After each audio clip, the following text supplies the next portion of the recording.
Hey,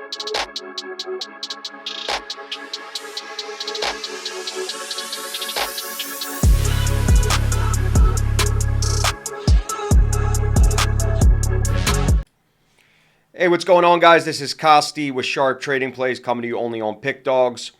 Wanted to give a little breakdown on how to bet MLB if you're going to bet MLB and you're trying to do this as a business. If you're going to bet the starting pitchers, bet the first 5 innings. You know you're going to have predominantly 80% of the time, you're going to have your starting pitcher for the first 5. So if you really fall in love with a pitcher, which it's very naive to think that you're going to bet a team just based on the starting pitcher, knowing he's not going to be there on the later parts of the game, then bet the first 5. You could still find value in that. You could still find spots where if you have a pitcher that's hot, that obviously, and the other bats are not hot that he's facing, you could find value in the first 5. Obviously, the odds won't be as good or might be even a little worse because it's only the first 5. But it's spot playing. So if you're just falling in love with the pitchers, bet the first 5. You could get value absolutely doing it that way. I think it will be, like I said, naive of you to just bet the starting pitcher of any game, but you could still make money doing it if you know what you're doing and you're doing the homework every single day.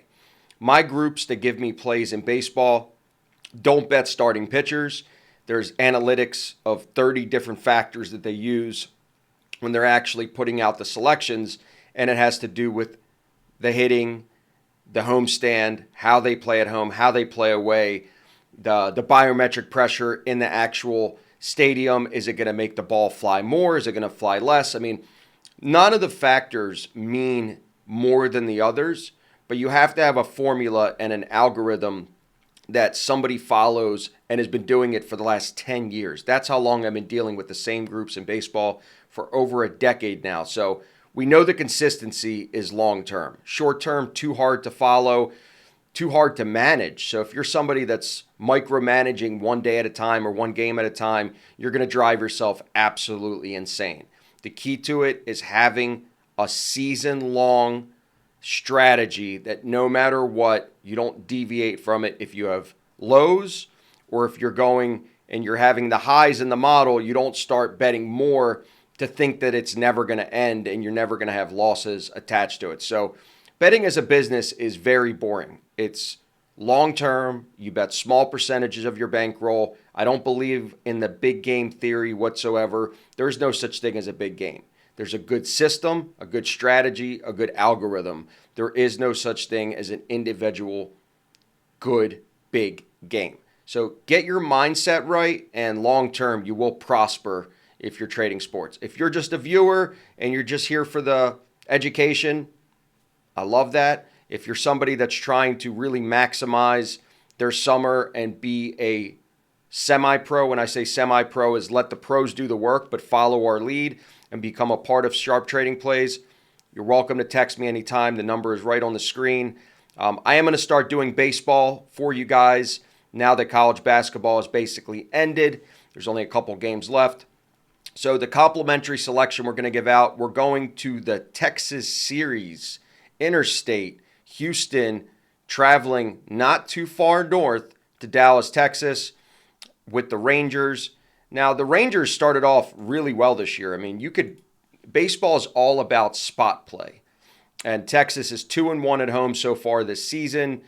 On the mound, they have Cody Bradford, who didn't have a good finish to last year, but in his first matchup this year against the Cubs, they won 11-2, and he had a good outing. He had 5 innings pitched. On the other side of the mound, you have Hunter Brown. Hunter Brown lost as Houston got swept by the Yankees, all their games at home. This is their first time that they're traveling. They had a horrible homestand against the Yankees, but then on the other hand, they did good when they faced the Toronto Blue Jays, and they went 2-1 in that homestand. 8-0 win, 10-0 win, and they lost 2-1 with Barrios and Valdez. So this is the first time that Houston is traveling in this young season. Texas is the home dog, and you guys know I love dogs, and to get a pitcher that is valuable, that's going to last 5 or 6 innings, is valuable, especially getting a home dog.